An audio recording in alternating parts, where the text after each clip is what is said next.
રોજ રાતે મારી જેઠાણીના રૂમમાં જતા અને એક દિવસ હું તેની પાછળ ગઈ તો મેં જોયું તે સાંભળીને તમે પણ વિચારમાં પડી જશો. મારા લગ્ન નવા થયા હતા ત્યારે હું મારા સાસરિયામાં ગઈ ત્યારે 1 મહિના જેવું થયું હશે. અને જ્યારે મારા પતિ મને દરરોજ રાત્રે મારી જેઠાણીના રૂમમાં મોકલતા અને મને તેના માથામાં માલિશ કરવાનું કહેતા કે ભાભીને ખૂબ જ દુખાવો થાય છે, તેને માલિશ કરી આપ. તેને આંખે દેખાતું ન હતું એટલે હું આખો દિવસ એમની જોડે જ રહેતી અને જ્યારે તેમને સૂવાનો ટાઈમ થાય ત્યારે એમની રૂમની બહાર જતી રહેતી. મારા પતિને એક દિવસ જેઠ વિશે પૂછ્યું. મારા પતિએ કહ્યું કે ભાઈના મૃત્યુ પછી ભાભીની તબિયત અચાનક ખરાબ થઈ અને તેમની આંખો જતી રહી. તે જોઈ શકતા ન હતા અને તેમને ઊંઘવા ચાલવાની આદત છે, એટલા માટે હું તાવું મારું છું. મને ડર લાગે છે કે તે ચાલીને બહાર ના જાય, તેથી બહાર તાવું મારતો હતો. આ વાત મારા મનમાં વિચારવા જેવી લાગતી હતી, કારણ કે આ વાત મારા માટે આશ્ચર્યજનક હતી. પરંતુ એ વાત પણ સાચી હતી કે માણસને ઊંઘમાં ચાલવાની આદત હોય છે અને હું આ સત્યને મોઢું ફેરવી શકતી ન હતી. પણ હવે જ્યારે હું મારી જેઠાણીને માલિશ કરવા જતી અને તેથી મારા પતિ રૂમની બહારથી તાવું મારતા ન હતા, તેથી હું ત્યાં સૂઈ જતી. કદાચ તેમને મને જોઈએ છે, આથી તે મને સમજી ગયા કે હું કોઈ પણ જાતની ચિંતા કર્યા વિના તેલ લગાડી અને સૂઈ જતી છું. હું વિચારતી હતી કે હું મારા રૂમમાં જઈને સૂઉં. મારા લગ્ન નવા થયા હતા. મારા પતિ મારી વાટ જોતા હશે અને હું અહીંયા સૂઈ ગઈ. જ્યારે વહેલી સવારે મારી આંખ ખુલી ત્યારે મેં મારા પતિ પાસે માફી માંગી. ત્યારે મારા પતિ નારાજ ન હતા અને કહેતા હતા કે તું મારી ભાભીનું આટલું બધું ધ્યાન રાખા છે અને આખો દિવસ ઘરનું કામ કરે છે, એટલા માટે તું થાકતી હશે, એટલા માટે વહેલા સૂઈ જતી હશે. મને કોઈ જ વાંધો નથી. હું બહુ ખુશ હતી કે મને આટલા સારા જીવનસાથી મળ્યા છે અને મારું આટલું સમજે છે અને પ્રેમ પણ કરે છે. પરંતુ તેમ છતાં હું મારા પતિ પાસે વધુ ટાઈમ રહેવા માંગતી હતી.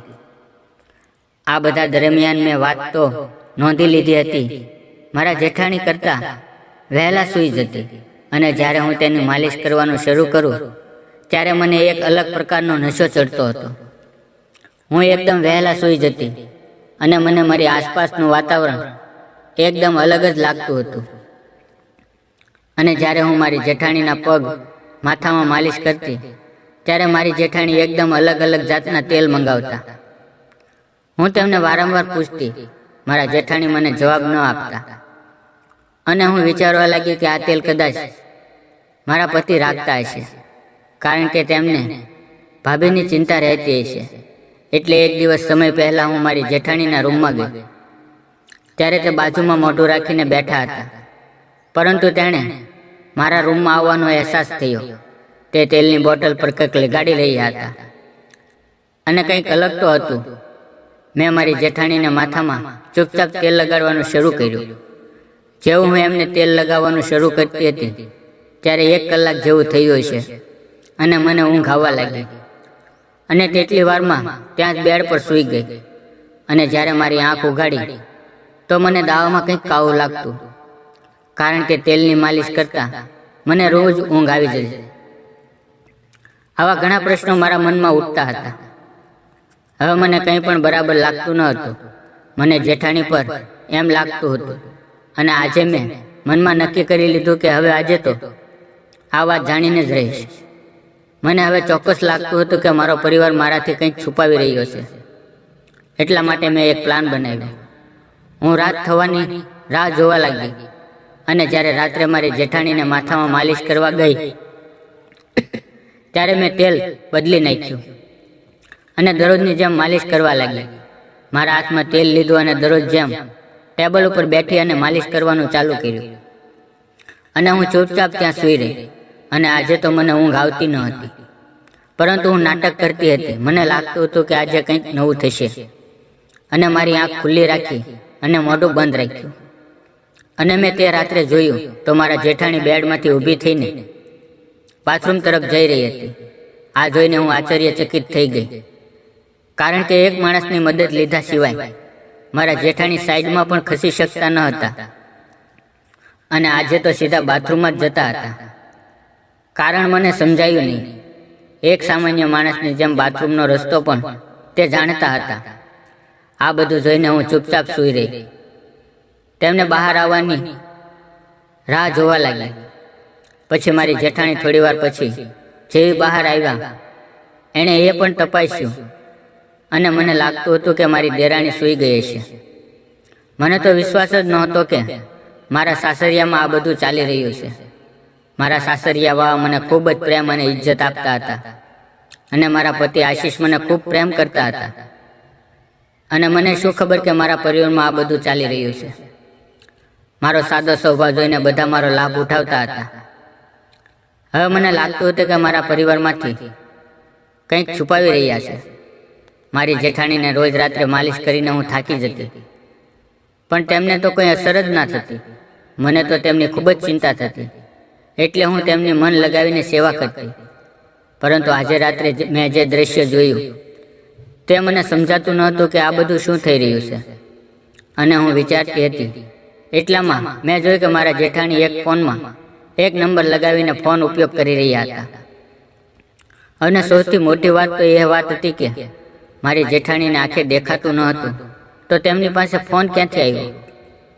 પછી તો કોઈક માણસ જોડે વાત કરતા હતા અને કહેવા લાગ્યા, તારા તેલમાં જાદુ છે, તે લગાવતા જ મારી દેરાણી સૂઈ જાય છે, હવે જલ્દીથી આવી જા, અત્યારે તે ભરપૂર ઊંઘમાં છે. જ્યારથી મારી દેરાણી મારી સાથે સૂવા લાગી છે ત્યારથી મારા દિયર પાછલા દરવાજાને પણ બંધ કરતા નથી અને મારી સાથે મારી દેરાણી સૂઈ જાય છે એવું વિચારીને મારા દિયરે મને જોવા પણ નથી આવતા. પછી તો મને થયું કે મારી જેઠાણી બધાને છેતરે છે, બધાને પોતાની આંગળી પર નચાવે છે. અને મને તો એવું થયું કે આ બધું આશીષને જઈને કહી દઉં, બધા પરિવારને બોલાવું, પરંતુ મારી પાસે કોઈ સબૂત નથી. સબૂત વિના મારા પતિને કશું જ નહીં કહું. અને બીજી રાત્રે પણ આવું જ મેં બેડ પાસે જઈને મારી જેઠાણીને માથા વડે તેલ માલિશ કરી અને ફરીથી ઊંઘવાનું નાટક કર્યું. તે રાતે તો મારી જેઠાણી ફરીથી જાગીને ફોનમાં તે માણસને બોલાવી રહ્યા હતા. તે માણસ આવ્યો. તે માણસને જોઈને મને ચક્કર આવવા લાગ્યા, કારણ કે તે માણસ કોઈ બીજો નહીં પરંતુ મારા પતિના દોસ્ત વિપુલ જ હતા. અને આવીને એમના જોડે વાતો કરવા લાગ્યા.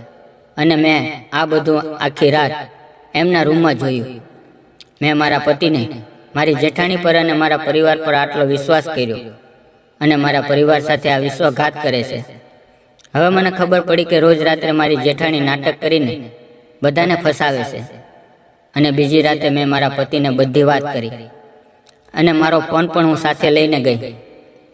જેવા મારા જેઠાણી અડધી રાતે બાથરૂમમાં ગયા ત્યારે મેં મારા પતિને ફોન કર્યો અને દરવાજો ખોલી નાખ્યો. મારા પતિ આવીને બેડ નીચે સંતાઈ ગયા. મારા જેઠાણી બાથરૂમમાંથી બહાર આવ્યા અને તેણે ફોન કરી અને વિપુલને બોલાવ્યો. થોડી વાર પછી મારા પતિનો મિત્ર વિપુલ રૂમમાં આવ્યો ને મારા જેઠાણી સાથે આનંદ કરવા લાગ્યો. ત્યારે અચાનક મારા પતિ બેડ નીચેથી બહાર આવ્યા અને બંનેને રંગે હાથે પકડી લીધા. અને મારા પતિએ મારી જેઠાણીને ઘરમાંથી બહાર કાઢી મૂકી અને પરિવારમાં ફરીથી ખુશીઓનું વાતાવરણ આવી ગયું. મિત્રો, વાર્તા પસંદ આવી હોય તો વિડીયોને લાઇક અને ચેનલને સબસ્ક્રાઈબ જરૂર કરજો. ફરી મળશું એક નવા વિડીયોમાં. ત્યાં સુધી આવજો. વિડીયો પૂરો જોવા બદલ આપ સૌનો ખૂબ ખૂબ ધન્યવાદ.